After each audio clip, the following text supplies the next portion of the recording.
तो दोस्तों IRB infra ने अपने क्वार्टर वन के नंबर को डिस्क्लोज कर दिया है। तो चलिए देखते हैं क्या है क्वार्टर वन के नंबर्स के अंदर। लेकिन उससे पहले बता दूं, कंपनी को से डिविडेंड की भी अनाउंसमेंट की गई है। इस क्वार्टर में 7 पैसे के हिसाब से कंपनी आपको डिविडेंड देने जा रही है, जिसका जो रिकॉर्ड डेट होने वाला है वो आपका होने वाला है 29 अगस्त। तो याद रखिए 29 अगस्त कंपनी का रिकॉर्ड डेट है कंपनी के 7 पैसे डिविडेंड के लिए। चलिए नंबर देख लेते हैं डाटा मिलियंस में। मैं आपको क्रोज में बता रहा हूँ।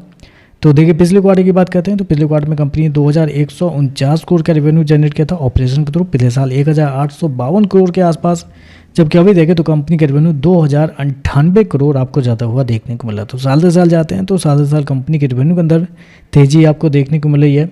लगभग बोल सकते हैं आप 13% के आसपास का जंप है कंपनी के रेवेन्यू के अंदर साल से साल। जबकि क्वार्टरली बेस पे जाते हैं तो क्वार्टरली बेस पे गिरावट आपको देखने को मिली, लगभग 2.5% के आसपास की गिरावट आपको देखने को मिली। तो कंपनी के रेवेन्यू क्वार्टरली बेस पे गिरे हैं, लेकिन साल दर साल बढ़ते हुए देखने को मिले। लेकिन बेसिकली जिस सेगमेंट में कंपनी काम करती है तो ऐसे में आपको साल दर साल ये चेक करना चाहिए। तो साल दर साल देखें तो कंपनी के रेवेन्यू के अंदर तेजी आपको देखने को मिली है। कंपनी ने शो किया 2098 करोड़ का रेवेन्यू इस क्वार्टर में, जबकि मार्केट का जो अनुमान था वो था लगभग बोल सकते हैं आप 1980 करोड़ के आसपास। तो मार्केट के अनुमान से देखें तो थोड़ा बेहतर आपको देखने मिला, क्योंकि कंपनी ने कुछ दिनों पहले अपडेट में बताया भी था कि 8% का इनका सेल्स आपको साल से साल बढ़ता हुआ देखने को मिला। तो उसके मुकाबले देखें तो कंपनी के रेवेन्यू बेहतर आपको देखने को मिल रहा है। खर्चे की बात करते हैं तो देखिए पिछले क्वार्टर में 1895 करोड़ खर्च किए थे, पिछले साल 1689 करोड़। अभी देखें तो 1878 करोड़ आपको जाता हुआ देखने को मिला। तो खर्चे भी देखें तो खर्चे भी कंपनी के ठीक है, थोड़ा सा ज़्यादा बेसिकली इस क्वार्टर में देखने को मिल रहा है। थोड़ा सा भी ज़्यादा नहीं कहेंगे, कंट्रोल में ही आपको देखने को मिल रहा है। दूसरे फैक्टर की वजह से कंपनी खर्चे मतलब थोड़ा सा आपको ज़्यादा देखने को मिल रहा है, वो मैं बताता हूँ क्या हुआ है।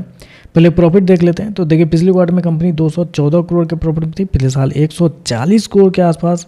जबकि अभी देखें तो कंपनी का प्रॉफिट 202 करोड़ आपको जाता हुआ देखने को मिला। तो साल से साल जाते हैं तो साल से साल कंपनी के प्रॉफिट के अंदर एक बड़ी तेजी आपको देखने को मिले। लेकिन याद रखिएगा पिछले साल कंपनी को कुछ ज्वाइंट वेंचर के थ्रू नुकसान भी हुए थे।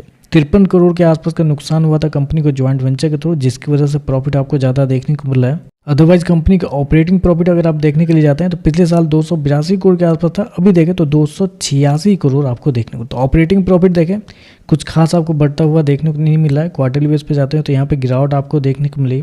अब बेसिकली ऑपरेटिंग प्रॉफिट भी नहीं बढ़ने के पीछे का रीज़न कंपनी के आप कह सकते हैं अदर इनकम को जाता है, क्योंकि इस क्वार्टर में कंपनी को अदर इनकम के थ्रू लगभग 65 करोड़ के आसपास का कंपनी रेवेन्यू जनरेट किए हैं, जबकि पिछले साल 118 करोड़ के आसपास। तो अदर इनकम देखें तो पिछले साल बहुत ही ज़्यादा थे, जिसकी वजह से कंपनी का प्रॉफिट आपको बड़ा आपको देखने को मिल रहा है। वैसे अगर कंपनी के नेट प्रॉफिट को देखते हैं तो नेट प्रॉफिट 202 करोड़ के आसपास है, जबकि मार्केट का अनुमान भी था 200 करोड़ के आसपास। तो आप कह सकते हैं रेवेन्यू प्रॉफिट दोनों देखें तो थोड़ा सा बेहतर आपको देखने को मिल रहा है। ईपीएस की बात करते हैं तो देखिए पिछले क्वार्टर में कंपनी का ईपीएस 35 पैसे के आसपास, पिछले साल 23 पैसे, अभी देखें तो 34 पैसे आपको जाता हुआ देखने को मिला। तो ओवरऑल देखा जाए तो नंबर आप थोड़े से बेहतर आप कहेंगे, क्योंकि जितना मार्केट का अनुमान था उससे हल्के बेहतर आपको देखने को मिला है।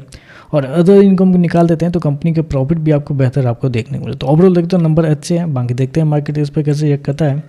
आज के लिए बस इतना ही। वीडियो पसंद आए तो लाइक कीजिएगा, साथ में साथ चैनल को सब्सक्राइब जो कीजिएगा। धन्यवाद।